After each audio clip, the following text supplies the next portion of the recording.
자, 우리가 붙잡을 언약의 말씀의 제목은 반드시 실현될 예수님의 재림 앞에서 그리고 점점점입니다. 예. 우한 폐렴 때문에 아이들 개학이 이제 늦춰져 버렸어요. 그러면서 아이들이 이제 전염의 위험 때문에 집에 있다 보니까 너무 심심한 거예요. 막 미치려고 그래.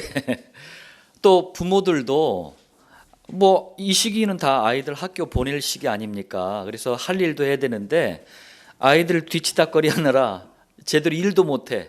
그러니까 부모들도 또 너무 힘들대요. 예. 어쨌든 이런저런 어려움들이 우리 주변에 있습니다. 여러분은 원단 메시지처럼 성전에 있든지 집에 있든지 예수는 그리스도라고 이 복음의 깊이 있는 축복을 누릴 수 있는 오히려 기회로 삼기를 바랍니다. 자, 서론의 말씀입니다. 성경, 곧 하나님의 말씀은 하나님께서 직접 하셨어요. 뭘? 약속을. 약속하고 똑같은 말이 언약입니다. 자, 그리고 직접 하신 이 약속을 또 직접 성취를 하셨어요. 이 사실을 기록한 게 성경입니다. 성경에는 7,000가지가 넘는 약속, 언약이 기록이 되어 있습니다. 그래서 성경을 구약하고 신약 이렇게 두 파트로 나누잖아요. 그때 약이라는 그 한자어가 약속, 언약이라는 뜻입니다. 그리고 수많은 약속들 가운데 중요한 몇 가지, 정말 몇 가지 외에는 싹 다 거의 다 성취가 됐습니다. 특히 구약 성경에 예수님이 원죄, 사단, 지옥 문제를 해결하는 그리스도로 이 땅에 오신다는 약속이 자그마치 300번이 넘게 돼 있는데 10년을 기다려도 1000년을 기다려도 안 오시네. 근데 약 4000년가량의 시간이 흐르고 예수님이 오시면서 이 300번 넘게 약속된 이 약속들이 싹 다 성취가 됐습니다. 지금 중화인민공화국이라고 하죠. 중공이라고 하는데 중공의 후베이 성이라고 있어요. 거기에 우한시가 있습니다. 여기서 시작된 폐렴이 전 세계로 확산되면서 많은 사람 입에서 종말이다, 예수님이 재림하신다, 이런 말들이 지금 떠돌고 있습니다. 그런데 이것은 어제 오늘 얘기만은 아닙니다. 예루살렘 마가의 다락방에서 시작한 초대교회 이후로 2000년이 넘는 교회사 속에서 이 예수님의 재림, 이 단어는요 계속 떠돌았어요. 그런데 구약과 신약 성경에 예수님이 오신다는, 다시 오신다는 이 재림에 대한 약속도 300번 넘게 예언이 돼 있습니다. 약속이 돼 있어요. 초림, 곧 처음 이 땅에 오셨을 때를 초림이라 그래요. 2000년 전에 오셨죠. 그 약속이 성취됐잖아요. 4000년 만에. 재림, 이 역시 반드시 성취될 줄 믿습니다. 자, 본론 첫 번째입니다. 우리가 예수님의 재림에 대해서 여러 사람들이 말을 하는데 사람들의 여러분들 말을 함부로 듣지 마세요. 속을 수가 있습니다. 그렇지만 성도라면은요, 예수님의 재림에 대해서도 성경적인 이해를 반드시 하고 있어야 돼요. 이거에 대한 이해가 없으니까 자꾸 여기서 이 말하고 저기서 저 말하면 속는 거예요. 우리는 성경대로 이해하시면 됩니다. 아니, 하나님이 하나님 말씀을 통해서 내가 이때 재림한다, 이렇게 재림한다, 이렇게 우리는 알아들어야 되는 거예요. 인간들이 말하는 그런 소리에 자꾸 현혹이 되고 유혹이 되고 미혹이 됩니까? 이상하네, 참. 예. 자, 첫 번째입니다. 많은 사람들이 가장 궁금해하는 질문이 있어요. 예수님은 과연 언제 재림하십니까? 언제 재림하셔요? 예. 마가복음 13장 32절 33절에 그 날과 그 때는 아무도 모르나니 하늘에 있는 천사들도 아들도 모르고 아버지만 아시느니라. 주의하라, 깨어 있으라. 그때가 언제인지 알지 못함이라. 여러분들 아무도 모른다 그랬어요. 그러니까 사람이 뭐 아무리 잘났어도 뭐 언제 예수님 재림한다 다 헛소리입니다. 아무도 모른다니까요. 오직 하나님만 아십니다. 예. 그러니 언제 재림한다 이런 말에 절대로 속지 마시길 바랍니다. 마태복음 24장 27절 또 44절에 번개가 동편에서 나서 서편까지 번쩍임 같이 인자의 임함도 그러하리라. 너희도 준비하고 있어라. 생각하지 않은 때에 인자가 오리라. 여러분들 번개 치는 거 보셨잖아요. 순식간에 치잖아요. 예. 누구도 예상하지 못한 때에 예수님의 재림이 갑작스럽게 이루어지는 거예요. 마가복음 13장 35절에서 36절에 보니까 깨어 있으라. 집주인이 언제 올는지 혹 저물 때일는지 밤중일는지 닭 울 때일는지 새벽일는지 너희가 알지 못함이라. 분명히 우리는 누구도 모른다고 말씀하셨습니다. 그가 호련히 와서 너희가 자는 것을 보지 않도록 주의하라. 예, 자는 것을 보지 않도록 하라. 자, 여기서 호련이라고 했어요. 호련이란 말은 불쑥, 예, 갑자기 이런 뜻이에요. 요한계시록 16장 15절에는 보라 내가 도둑같이 오리라. 예, 이게 무슨 말이에요? 여러분들 미친 도둑이 아닌 이상 내가 이 집 털게 이렇게 광고하지는 않습니다. 예수님의 재림도 누구도 예측하지 못한 때에 이루어지는 거예요. 그러니까 여러분들 절대 사람들의 말에 현혹되지 마시길 바랍니다. 두 번째입니다. 그렇다면 예수님이 언제 재림하실지에 대해서 성경은 과연 아무 말씀도 없습니까? 아닙니다. 예수님이 재림하실 때 일어나는 여러 가지 상황을 말씀하셨어요.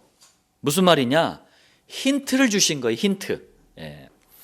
데살로니가 후서 2장 3절에 불법의 사람 곧 멸망의 아들이 나타나기 전에는 그날이 이르지 아니하리니.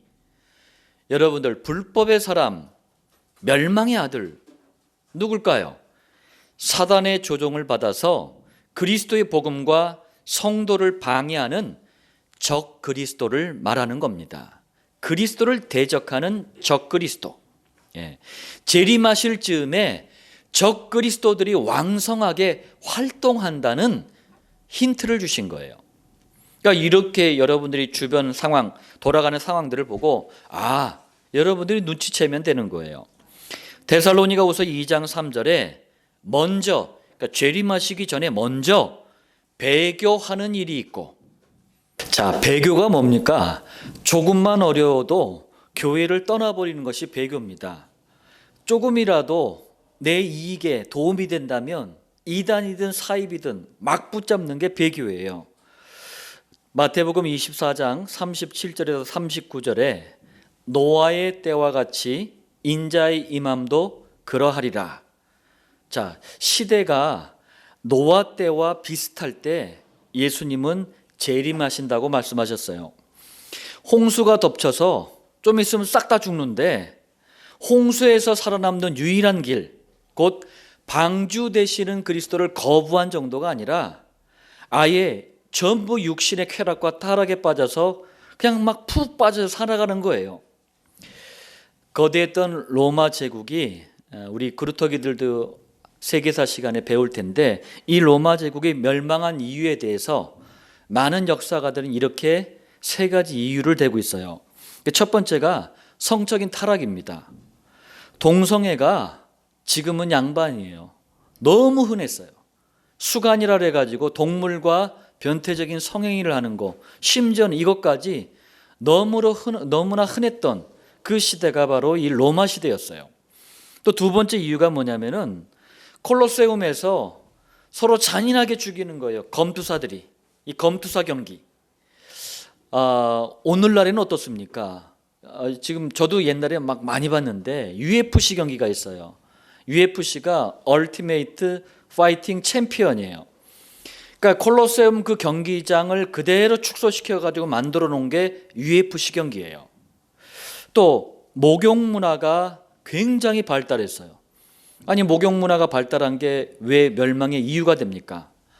너무 타락과 쾌락에 지친 이 육신을 목욕 문화를 통해서 쉬게 하는 거예요.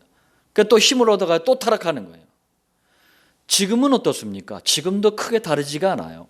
모양만 다르지 똑같습니다.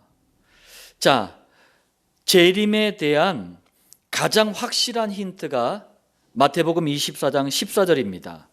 이 천국 복음이 모든 민족에게 증언되기 위하여 온 세상에 전파되리니 그제야 끝이 오리라. 예수님이 그리스도 되시는 복음이 온 세상에 전파되는 날 예수님은 다시 오십니다. 우리가 하는 7천 목장이 왜 중요합니까? 우리가 하는 7천 목장은 예수님의 재림과 직접 연결이 되어 있기 때문에 그래요. 자, 세 번째입니다. 그렇다면은 예수님이 분명 재림하실 텐데 어떤 방법으로 재림하실까요? 저는 이 말씀들을 이렇게 묵상하면서 너무 기쁜 거 있죠. 예. 자, 마태복음 26장 64절에 보니까 하늘 구름을 타고 오는 것을 너희가 보리라. 예수님께서 구름을 타고 재림하신대요. 또 24장 30절에는 능력과 큰 영광으로 오는 것을 보리라. 예수님이 처음 오셨을 때를 초림이라 그래요. 다시 오시는 걸 재림이라고 하지 않습니까? 초림하셨을 때는 그야말로 초라하게 오셨어요. 왜 초라하게 오셨을까 생각을 해봤어요. 그래야 되는 거예요. 만약에 예수님이 왕궁에 왔다고 한번 생각해 보세요. 그러면은 누구도 만날 수가 없어. 왜? 왕족 외에는. 그런데 초라하게 오시니까 아무나 다 볼 수 있는 거예요. 재림은 그렇지 않습니다. 큰 능력과 영광의 주님을 만나볼 것입니다. 데살로니가후서 1장 7절에 주 예수께서 자기의 능력의 천사들과 함께 하늘로부터 불꽃 가운데에 나타나실 때에, 무슨 말이에요? 천사들과 함께 나타나시는 거예요. 요한계시록 1장 7절에 각 사람의 눈이 그를 보겠고 그를 찌른 자들도 볼 것이요. 여러분들, 예수님의 재림을 이 땅에 사는 모든 사람이 두 눈으로 확실하게 본대요. 저는 이게 솔직히 의문이에요. 아니, 지구가 지금 둥글다고 얘기하잖아요. 그리고 우리가 뭐 어떤 특별한 어떤 매체가 없으면은 다 뭘 하나를 못 보잖아요. 근데 전 세계 사람이 다 어떻게 볼까? 어떤 방식으로 또 하실까? 저 상당히 궁금합니다. 예. 그때가 되면은 정말 엄청난 판타지, 우리 아이들이 좋아하는 판타지보다 더 판타지한 일들이 일어날 것 같아요. 또 요한계시록 6장 13절 14절에 보니까 하늘의 별들이 땅에 떨어지며, 이게 무슨 말이냐면요, 재림하실 때 광활한 우주도 사라집니다. 하늘은 두루마리가 말리는 것 같이 떠나가고 각 산과 섬이 제자리에서 옮겨지며, 이 말은 무슨 말이냐면요, 재림하실 때 이 지구도 사라진다는 얘기예요. 여호와의 증인들은 제일 통곡할 거야 아마. 왜? 이 지구상에 여호와의 왕국이 서는 줄 알거든요. 네 번째입니다. 그렇다면 예수님이 재림하셔야 되는 이유가 뭡니까? 세 가지 큰 이유가 있어요. 첫 번째로 먼저 이미 구원을 받은 성도들을 향한 이유가 있습니다. 데살로니가 전서 4장 16절 17절이에요. 주께서 호령과 천사장의 소리와 하나님의 나팔 소리로 친히 하늘로부터 강림하시리니, 왜 강림하신다고 이유가 말씀합니다. 함께 구름 속으로 끌어올려, 이거를 휴거라고 말하는 분들이 있어요. 그거 잘못된 표현입니다. 이거 신비주의자들이 만든 표현이에요. 그냥 공중으로 끌어올려지는 거예요. 휴거라는 말 쓰지 마세요. 함께 구름 속으로 끌어올려 공중에서 주를 영접하게 하시리니. 자, 여러분들 보세요. 주 예수님께서 딱 재림하셔가지고 천사들을 천하만국으로 다 보냅니다. 그래서 택하신 구원받은 성도들을 싹 다 모아가지고 같이 구름 위로 끌어올리는 거예요. 그래서 예수님이 직접 성도들을 영접해 주시는 거예요. 가슴이 콩탕콩탕 띠띠다 뛰더라고요. 예. 베드로전서 5장 4절에 보니까 목자장이 나타나실 때에 시들지 아니하는 영광의 관을 얻으리라. 자, 평신도 곧 이 양들의 목자 역할을 하는 사람들이 목회자들이에요. 구별하기 위해서 예수님을 목자장 이렇게 표현을 했어요. 신천지 이만희가 자기가 이 목자장이래네 막 우기더라고요. 아닙니다. 절대 아닙니다. 히브리서 13장 20절에 그럴 줄 알고 또 얘기하셨어요. 양들의 큰 목자이신, 이게 목자장이에요. 우리 주 예수, 예수님만이 유일한 목자장이십니다. 참된 목자장이신 예수님이 오셔서 성도들에게 영광의 관을 씌워주실 것입니다.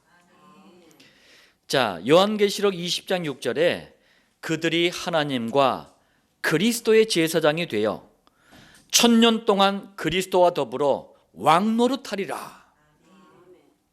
1000년 동안이라는 말은 영원하다는 얘기예요. 자, 재림하신 만왕의 왕이신 예수님과 더불어 이제 우리가 뭐 한다고요? 왕노릇한대요. 예, 왕노릇.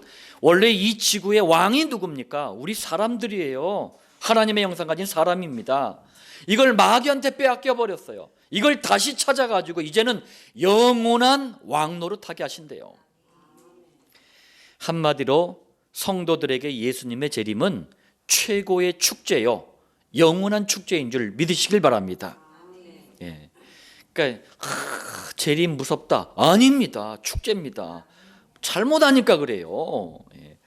자, 두 번째로 구원받지 못한 불신자들을 향한 이유가 있습니다. 참 안타까운데 데살로니가후서 1장 8절 9절이에요. 하나님을 모르는 자들과 우리 주 예수의 복음에 복종하지 않는 자들에게 형벌을 내리시리니 영원한 멸망의 형벌을 받으리로다. 하나님 떠난 인생을 불신자라고 합니다. 불신자를 반드시 심판하시기 위해서 재림하신다는 거예요. 그렇다면 우리 불신자들에게는요, 예수님의 재림이 최고의 고통이고 영원한 고통이에요. 여기에 우리의 전도의 이유가 있습니다. 세 번째입니다. 세 번째 이유가 있어요. 베드로후서 2장 4절입니다. 하나님이 범죄한 천사들을 용서하지 아니하시고 지옥에 던져, 지옥의 원래 용도가 요놈들을 가두는 감옥이 지옥입니다. 어두운 구덩이에 두어 심판 때까지 지키게 하셨으며, 이게 무슨 얘기냐면요, 타락한 천사들, 요게 마귀와 그 졸개들이에요. 이걸 잡아가지고 싹 다 잡아가지고 지옥에 가두기 위해서 예수님은 재림하시는 거예요. 자, 본론 두 번째입니다. 여러분들이 이제 재림에 대해서 무수한 오해들, 잘못된 편견들을 좀 버리시고 이제 성경이라는 확실한 기준을 통해서 재림을 이해하시면서 우리가 오늘 두 번째 말씀을 받아야 되겠어요. 구원받은 성도는 반드시 실현될 예수님의 재림 앞에서 명심해야 될 것이 있습니다. 첫 번째로 디모데전서 4장 2절의 말씀이에요. 뭡니까? 말씀을 전파하세요. 자, 먼저 디모데전서 4장 1절에 하나님 앞과 살아있는 자와 죽은 자를 심판하실 그리스도 예수 앞에서 그가 나타나실 것과 그의 나라를 두고 엄히 명하노니. 자, 이게 무슨 말이냐면 아주 쉽게 말하자면 오늘 제목이에요. 반드시 실현될 예수님의 재림 앞에서, 그 말이에요. 4장 1절을 줄여놓으면 바로 이 말을 하고 싶은 거예요, 바울이. 그리고 마지막에 뭐라고 합니까? 엄히 명하노니. 사도 바울이 엄중하게 명령해야 될 만큼 중요한 게 있다, 그 얘기예요. 그게 뭡니까? 절대 명심해야 될 것을 말하는 거예요. 절대 명심해야 될 것. 엄중하게 명령해야 될 만큼 중요하니까 모든 성도는 절대 명심해라, 그 말이에요. 그럼 뭘 명심하라는 얘기입니까? 뭐가 그렇게 중요하기에? 반드시 실현될 예수님의 재림 앞에서 구원받은 성도라면 말씀을 전파하시길 바랍니다. 그런데 어떤 말씀이냐, 이게 중요해요. 어떤 말씀이냐. 아무리 윤리적으로 도덕적으로 훌륭하게 살아도, 또 강단에서 그런 걸 강조하는 말씀을 전파해도 절대 해결할 수 없는 문제가 있어요. 원죄 때문에 오는 저주와 재앙은 해결이 안 됩니다. 그래서 그걸 해결하는 길을 설명하는 말씀을 전파하라는 거예요. 그 길이 바로 그리스도입니다. 누가 뭐래도 저와는 상관없는 얘기입니다. 성경이 그래요. 우한폐렴 하나님의 재앙입니다. 하나님의 심판이에요. 누가 뭐라 그래도 성경 그렇게 말씀합니다. 그런데 우한폐렴으로 한국에서 가장 큰 피해를 본 단체가 어딘 줄 아십니까? 신천지가 아니에요. 교회들이에요, 교회들. 그럼 여러분들, 왜 전염병이라는 재앙 앞에서 교회가 가장 큰 피해를 입었습니까? 다른 게 아니에요. 교회가 자꾸 그리스도 말하지 않고 딴짓을 해서 그래요. 아무리 수준을 강조하고 아무리 인격을 강조해도 막아낼 수 없는 게 사단의 역사입니다. 이 사단의 역사 때문에 오는 게 실패와 고통이에요. 강단에서는요, 교회에서는요, 이걸 막아내는 말씀을 전파해야 되는 거예요. 그 막아내는 길이 그리스도입니다. 아무리 선행, 구제, 사랑, 봉사를 많이 해도 절대로 해결되지 않는 게 지옥 운명입니다. 운명이라는 게 바뀌지 않는 걸 운명이라 그래요. 그것 때문에 인생이 자꾸 허무하고 방황을 하는 거예요. 여기서 빠져나올 수 있는 길을 설명하는 말씀을 전파해라. 그 길이 바로 그리스도입니다. 자, 정리하자면은 원죄 사단 지옥을 해결하는 길, 곧 그리스도의 일을 하신 분이 예수님이십니다. 이것을 간단히 예수는 그리스도라 그래요. 이걸 아주 간단하게 복음이라고 합니다. 말씀을 전파라는 말은 윤리, 도덕, 인격 수준, 선행, 구제, 사랑, 봉사 이런 상식을 말하는 얘기가 아닙니다. 예수가 그리스도 되시는 복음을 전파라는 말씀이에요. 자, 그럼 우리는 어느 정도나 복음의 말씀을 전파해야 됩니까? 바로 말씀합니다. 때를 얻든지 못 얻든지 항상 힘쓰라. 여러분들, 이 말씀의 원어의 의미를 보니까 군인을 비유해서 말씀한 거예요. 군인들이 뭐 하는 사람들입니까? 항상 전쟁을 대비해서 이렇게 훈련하는 사람들이 군인들이에요. 군인은요, 자기가 싫든지 좋든지 상관없어요. 전쟁이라면 무조건 싸워야 돼. 그리고 그 전쟁이 일어나면 반드시 또 이겨야 돼요. 왜? 안 그러면 자기가 죽잖아요. 이게 군인이에요. 그 군인을 비유해서 한 말씀이에요. 때를 얻든지 못 얻든지 항상 힘쓰라. 이 말씀은요, 복음을 전파할 때 생사가 걸린 군인들의 그 자세, 군인들의 그 마음을 가지고 전파라는 말씀이에요. 여러분들, 말씀 전파의 심히 위중함을 깨달으시길 바랍니다. 그럼 이 복음의 말씀을 어떤 방법으로 전파해야 됩니까? 어떤 방법으로? 자, 복음의 말씀을 전하는 성도는 범사의 오래 참음과 가르침으로 하시길 바랍니다. 범사라는 말은요, 모든 일에 어떤 경우든지 그 말이에요. 오래 참음과 인내를 말합니다. 근데 입 꽉 깨물고 막 악랄하게 참아라, 그런 말이 아니에요. 복음을 이해하고 깨달을 때까지는요, 시간이 필요합니다. 여러분들, 그래서 처음 이렇게 신앙생활 시작하신 분들은 너무 답답해하지 마세요. 왜? 시간이 필요해요. 그래서 그때까지는 사역자들도요, 이해하고 포용하는 거예요. 이걸 인내라 그래요. 그리고 가르침으로. 이건 무슨 말이냐? 복음의 말씀을 인간의 지혜와 지식으로 절대로 이해할 수가 없습니다. 그래서 어린 아이를 돌보는 유모처럼, 유모 아시죠? 이게 엄마 대신 젖 먹여주는 그 유모는 거의 엄마 역할을 하잖아요. 잘 이렇게 감싸주고 또 이렇게 친절하게 설명도 해주고 도와줘야 돼요. 그리고 마지막에 권하라 라고 했습니다. 복음의 말씀은 인간의 방법으로, 인간의 지식으로 억지로 깨달아지는 게 아니에요. 잘 못 깨닫더라도 기다리세요. 복음 안에서 나오는 사랑으로 자꾸 감싸주고 위로해 주세요. 이걸 권하라, 이 말의 의미입니다. 예전에 제가 이제 어떤 분에게 복음을 어떤 전도 대상자에게 좀 전해라고 보냈어요. 그랬더니 이분이 가가지고 막 야단을 쳐버린 거예요. 아니 뭐 이것도 못 깨달아 하면서 막 야단을 친 거예요.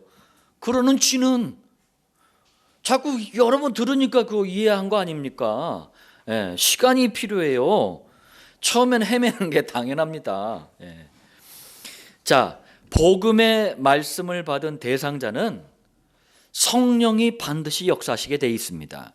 그렇기 때문에 경책하며 경계하며 이 일이 일어난다니까요. 그럼 경책, 한자어로 돼 있어가지고 이게 그 정신을 차리도록 꾸짖는 거예요. 한자의 의미는 그렇게 돼 있어요. 근데 이걸 국어사전적인 의미로 이렇게 해석하면 안 돼요. 경책하며 경계하며, 이게 뭐냐면 무조건 야단치고 막 주의하고 막 주의를 주고 그런 게 아닙니다. 복음이 그 사람 마음에 담기잖아요. 좀 여러분들이 기다리면서 인내하면서 자꾸 복음을 전하잖아요. 그 복음이 마음에 딱 담기면은 마음에 담긴 그 사람이 과거의 일들이 자꾸 떠올려지면서 내가 하나님께 대적을 했구나, 회개가 일어나요. 그리고 내 인생이 복음 없어서 이렇게 힘들었구나, 그러면서 복음에 대한 한도 일어나요. 이거를 경책하며 경계하며 이렇게 이해를 하시면 되겠습니다. 내가 하는 게 아니에요. 복음이 그 사람 속에서 시작하는 거예요. 자, 본론 세 번째입니다. 반드시 실현될 예수님의 재림 앞에서 여러분들 절대 명심해야 될 것이 또 있어요. 엄히 명하노니, 그러니까 너무 중요하니까 절대 명심해라. 바울이 얘기한 거예요.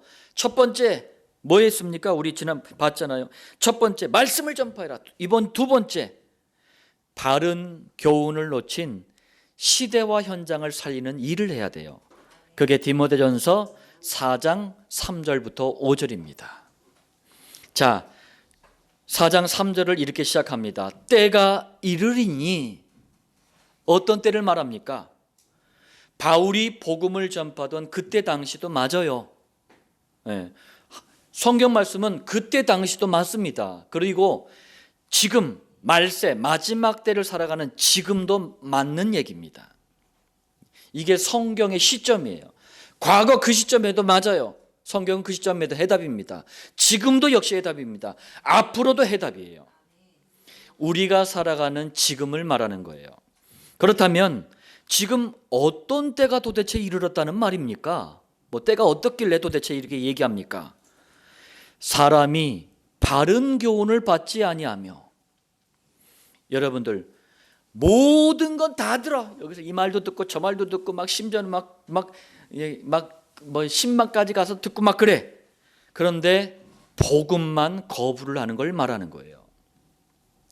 마태복음 16장 14절 말씀처럼 복음을 사회혁명, 신비주의, 박애주의, 종교로 변질시켜서 얘기를 해도 아멘 막 이래. 그런데 복음만 거부하는 거예요. 또 귀가 가려워서 자기의 사욕을 따를 스승을 많이 두고, 귀가 막 간지러운가 봐. 그래서 누가 이거 긁어주는 걸 좋아해. 무슨 얘기냐? 내 만족, 내 마음, 내 기분, 내 감정, 이거를 만족시켜주는 것만 찾아서 듣는 거예요. 그래서 복음보다는 기복주의, 율법주의, 인본주의, 신비주의, 막 사회구원 막 이런 얘기를 들으면 막 달콤하대. 근데 복음만 들으면 너 이래요. 그 말이에요. 그 귀를 진리에서 돌이켜. 이 말씀은요, 바른 교훈을 받지 않는다는 말씀하고 똑같은 말씀이에요. 복음만 거부하는 거예요. 자, 그리고 허탄한 이야기를 따르리라. 허탄하다는 게 이게 한자어인데요, 속이 텅 비어 있는 걸 허탄하다 그래요. 속이 비어 있는 거예요. 그럼 허탄한 이야기가 도대체 뭘까요? 복음을 놓친 유대인들이 했던 짓거리가 있어요. 이건 짓거리예요. 뭘 했느냐? 그 성경 속에서 아브라함을 통해서 그리스도를 깨닫고, 모세를 통해서 그리스도를 깨닫고, 대제사장을 통해서 그리스도를 깨달아야 되는데, 이런 멋있는 분들을 중심으로 가짜 족보를 만들어. 가짜 족보. 우리 대한민국 사람들 중에서도 가짜 족보 가지고 있는 사람들 꽤 많은 거 아세요?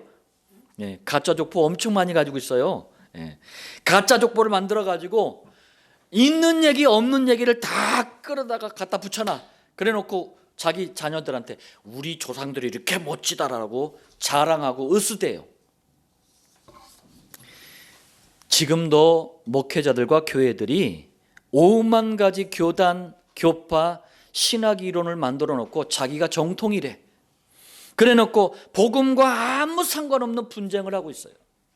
교회에서도요, 복음과는 아무 상관없는 분쟁을 끊임없이 하고 있어요. 이러니까 여호와의 재앙과 심판 앞에서 가장 어려움을 당하는 게 지금 교회가 돼버렸어요. 자, 그렇다면 우리는 이런 시대와 현장을 살려야 된단 말이에요. 우리가 이게 명심해야 될 두 번째입니다. 그럼 어떻게 살려야 됩니까? 너는 모든 일에 신중하여. 여러분들, 너무나 사기꾼들이 많아요. 정말 그래요. 너무나 가짜가 많아요. 진짜인 저 같은 목사가 가도, 진짜인 여러분들이 가도 너무 당해가지고 거부하는 사람들이 많아요. 너무 가짜들한테 당한 거야. 인생이 참 불행하죠. 자, 그렇기 때문에 우리는 분별을 해야 돼요. 그래서 복음 안에서 신중하라 이 말은 분별하라는 거예요. 분별. 그리고 분별하는 기준도 있어야 돼요. 그 기준이 뭡니까? 성도의 기준은 언제나 성경인 줄 믿습니다. 자, 또 고난을 받으며, 고난을 받는다고 하니까 십자가에서 그리스도의 일을 하신 예수님처럼 대단한 고난을 받는다 이런 일을 착각하는 분들이 많은데 그런 얘기가 아닙니다. 복음을 전하다 보면은요, 오해나 편견에 휩싸일 때도 있습니다. 때로는요, 저도 그랬어요. 누명까지 쓸 때도 있었어요. 하나님이 다 바로잡아 주십니다. 전도자의 일을 하며, 참 영광된 단어가 전도자예요. 왜 그렇습니까? 천하 사람 중에 가장 귀한 사람이 전도자입니다. 왜 제가 이렇게 얘기를 하냐면요, 전도자가 하는 일을 보세요. 시대와 현장을 살리는 복음의 말씀을 전파하는 일을 하잖아요. 제가 목장에서, 광명 목장에서 이런 말을 했어요. 저는 설교 시간에 설교를 하지 않습니다. 그리스도를 말합니다. 이걸 임마누엘교회 성도님들이나 깨달으려나. 저는 설교 시간에 단 한 번도 설교한 적이 없어요. 저는 유익한 말을 떠든 적이 없어요. 저는 그리스도를 말합니다. 만물보다 더 소중한 사람이 전도자예요. 왜요? 전도자가 하는 일이 시대와 현장을 살리는 바른 교훈을 전파하는 일이기 때문에 그래요. 하나님이 가장 기뻐하시는 사람이 전도자입니다. 왜요? 전도자가 하는 일이 시대와 현장을 살리는 진리를 전파하는 일이기 때문에 그렇습니다. 마지막으로 얘기합니다. 네 직무를 다하라. 무슨 말이에요? 4장 1절에 이렇게 시작하잖아요. 반드시 실현될 예수님의 재림 앞에서. 그리고 5절 마지막을 뭐라고 합니까? 네 직무를 다하라. 무슨 말이에요?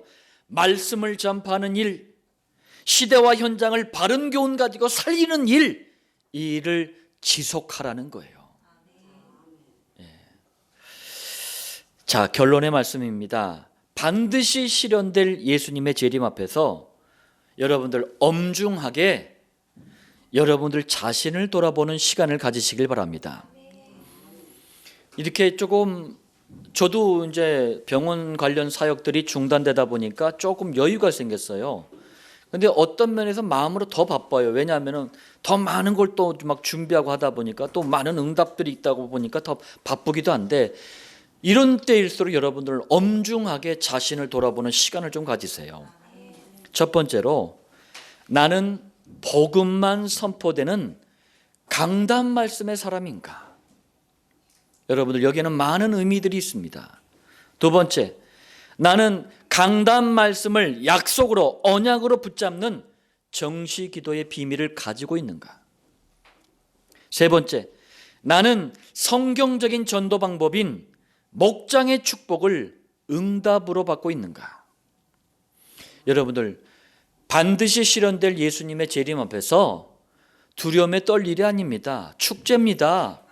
반드시 실현될 예수님의 재림 앞에서 우리는 이런 우리 자신을 돌아봐야 되겠습니다.